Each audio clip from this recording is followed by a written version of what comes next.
Finally मुख्यमंत्री उद्यमी योजना के तहत जो भी लोगों का सिलेक्शन है उसको कर लिया गया है और उसका जो लिस्ट है ना यहाँ पे पब्लिश कर दिया गया है। इस वीडियो में आपको बताएंगे लिस्ट में नाम कैसे चेक करना है। वो तो बेसिक इन्फॉर्मेशन है, आप चेक कर सकते हैं, लेकिन सबसे बड़ी बात ये है ना कि जिनका जो है लिस्ट में नाम आया हुआ है उनको किस तरह से पैसे मिलेंगे, उन्हें जो है क्या करना होगा और किन किन जो है चीज़ों का ध्यान रखना होगा। और इसके बाद फिर एक और लिस्ट आता है, उसके बारे में आपको जानकारी बताएंगे किस तरह से जो है दूसरा लिस्ट यहाँ पे जारी होगा जिसको फाइनल लिस्ट बोला जाता है। वीडियो में आगे बढ़ने से पहले अभी तक आपने इस वीडियो को लाइक नहीं किया हुआ है प्लीज़ लाइक कर दीजिए, और अभी तक आपने टेलीग्राम व्हाट्सएप चैनल से ज्वाइन नहीं किया हुआ है तो उसका जो लिंक है ना हमने डिस्क्रिप्शन बॉक्स में दिया हुआ है, जाकर जरूर जुड़ जाइए क्योंकि छोटा मोटा जो भी अपडेट होता है ना वहाँ पे हम अपडेट करवाते रहते हैं। तो चलिए आज का वीडियो शुरू करते हैं। सबसे पहले जो है easy2net.com सर्च करना है और इसको यहाँ से ओपन कर लेना है। ओपन करने के बाद यहाँ पे देखेंगे सरकारी योजना में आपको जो है बिहार उद्यमी योजना सिलेक्शन लिस्ट का जो है एक लिंक मिलेगा जिस पे आपको क्लिक करना है।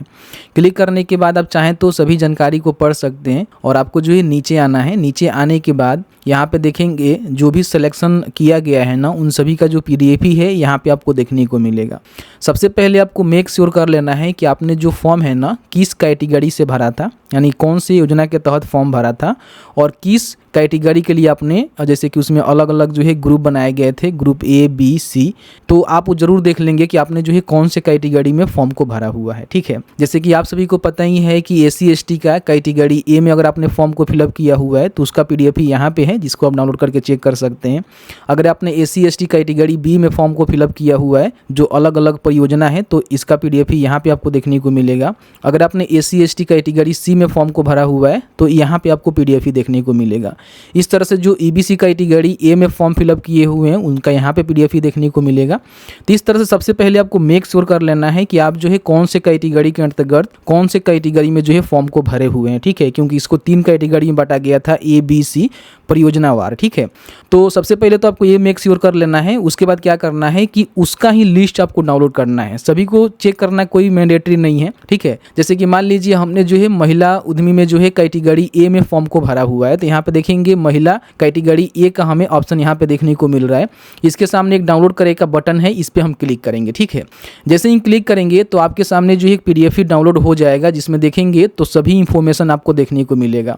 सबसे पहले जो भी कैंडिडेट का रजिस्ट्रेशन नंबर है यहाँ पे आपको देखने को मिल जाएगा।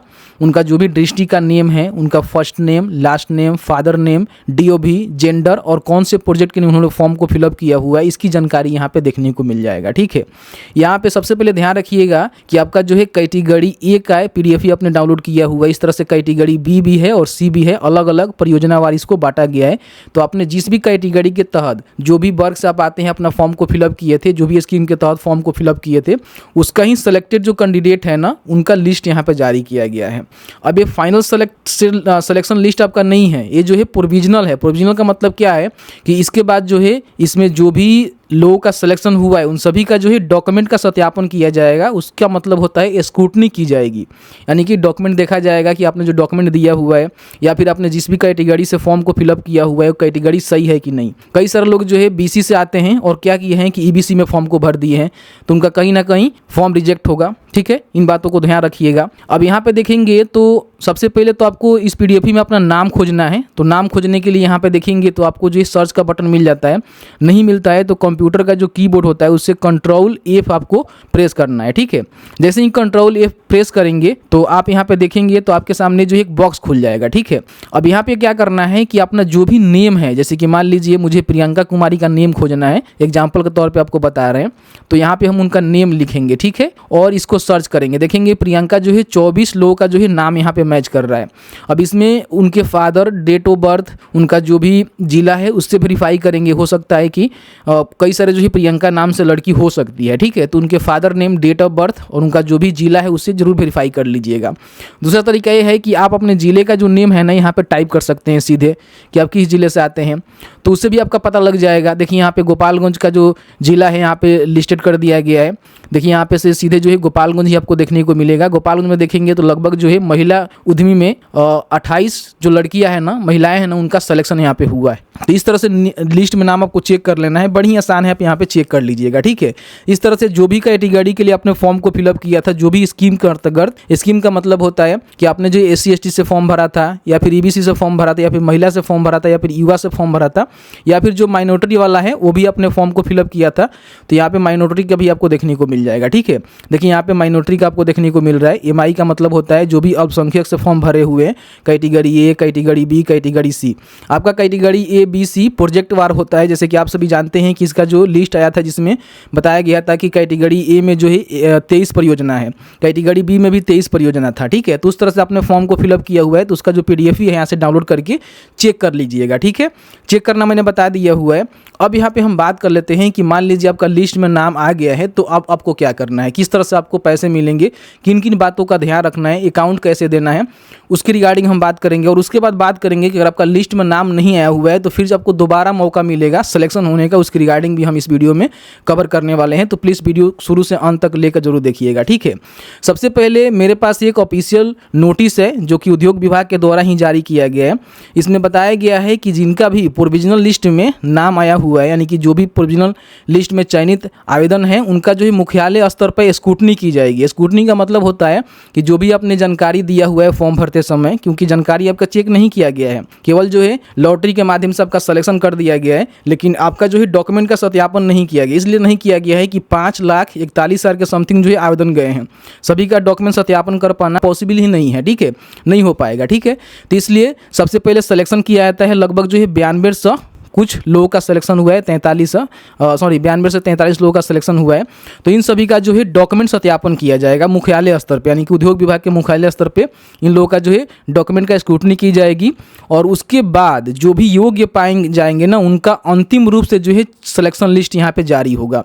तो अगर आपका लिस्ट में नाम आ गया है तो खुश होने की ज़रूरत नहीं है, आपको वेट करना है। मुख्यालय स्तर से इसका स्क्रूटनी होगा, फिर आपका लिस्ट आएगा जिसको फाइनल लिस्ट यानी कि अंतिम रूप से चयन किया जाएगा। उस लिस्ट में नाम आएगा तब यहाँ पे जाकर जो आपको बेनिफिट मिलेगा। अब इसमें हो गया क्या है कि जितना भी इस साल लिमिट रखा गया है, मान लीजिए 92 लिमिट रखा गया है, उतने लोगों का सिलेक्शन किया गया है। अब इसमें से काफ़ी सारे लोग जो है कैटेगरी भी गलत भर दिए हुए हैं, मान लीजिए BC से आते हैं ABC में भर दिए हैं, या फिर बहुत सारे लोग अलग अलग गलतियाँ किए हुए हैं, कई सारे लोग जो है गलत डॉक्यूमेंट डालकर फॉर्म को भरे हुए हैं, उन सबका फॉर्म जो है रिजेक्ट होगा। ठीक है, या फिर जिन्होंने गलत जानकारी दिए हुए डॉक्यूमेंट वगैरह वगैरह, उनका हो सकता है कि उनको मौका दिया जाए कि अपना जो भी डॉक्यूमेंट है उसको अपलोड कर दीजिए। लेकिन जिन्होंने कैटेगरी को, जिला को गलत डाल के फॉर्म को भरा हुआ है ना, उनका फॉर्म रिजेक्ट होगा।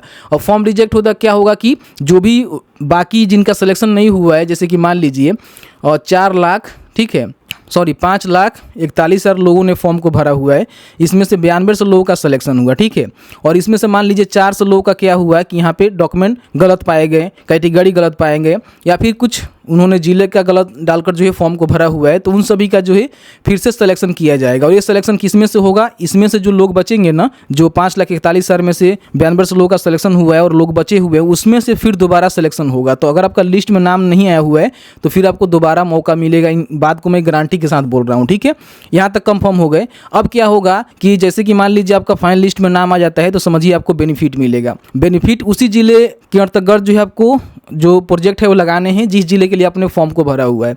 मान लीजिए आपने गोपालगंज से फॉर्म को भरा हुआ है और गोपालगंज में आपका सिलेक्शन हुआ है, तो आप सीवान और छपरा में जो है अपना बिजनेस नहीं लगा सकते हैं, गोपालगंज में ही लगाना पड़ेगा।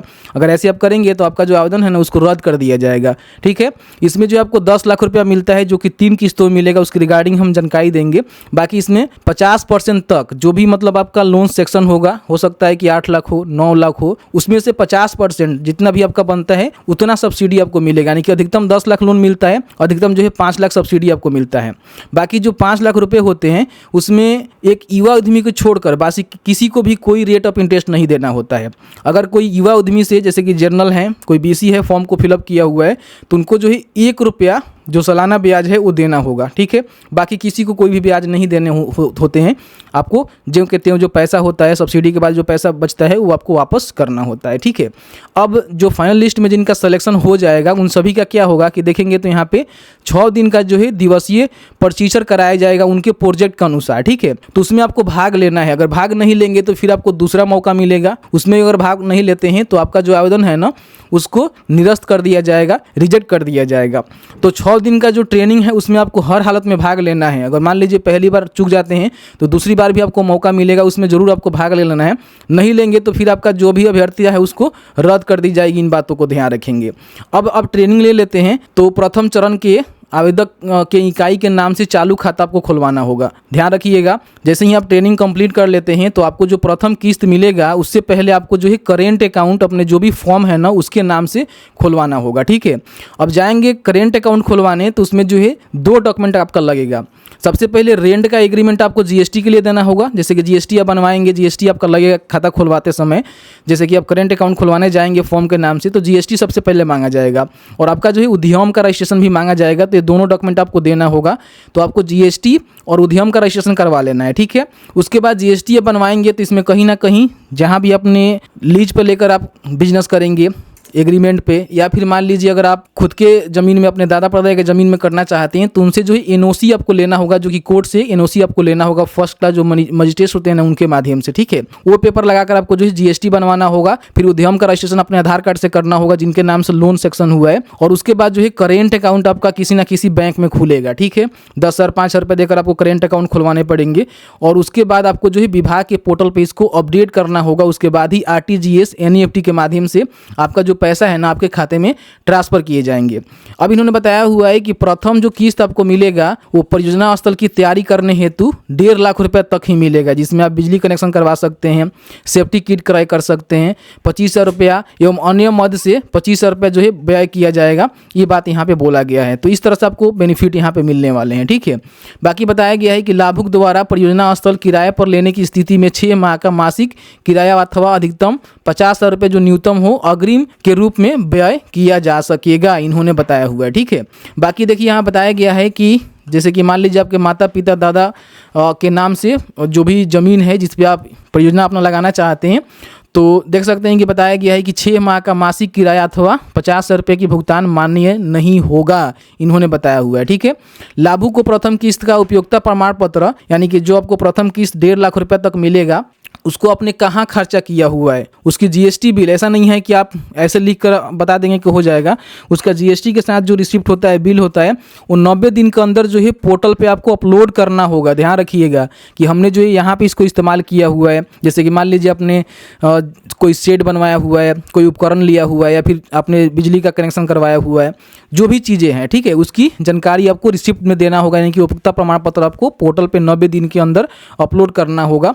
उसके बाद जो है द्वितीय चरण के लिए 6 दिन का फिर आपका ट्रेनिंग होगा, इसमें आपको भाग लेना होगा। इसमें भी आपको 2 दिन मौका मिलेगा। ठीक है, उसके बाद जो है आपको फिर जो दूसरा किस्त है वो आपको देखने को मिलेगा। देखिए बताया गया है कि द्वितीय चरण के ट्रेनिंग के बाद आवेदक की इकाई के नाम से चालू खाते अकाउंट में द्वितीय किस्त की राशि भुगतान आरटीजीएस एनईएफटी के माध्यम से किया जाएगा। ठीक है, बताया गया है कि लाभुक मशीनरी क्रय से निर्धारित कुल लागत राशि का अधिकतम 25% राशि का उपयोग अपनी सुविधा अनुसार मशीनरी क्रय में कर सकते हैं। और फिर तृतीय किस्त के लिए उनको 90 दिन के अंदर जो उपयोगिता प्रमाण पत्र देना होगा।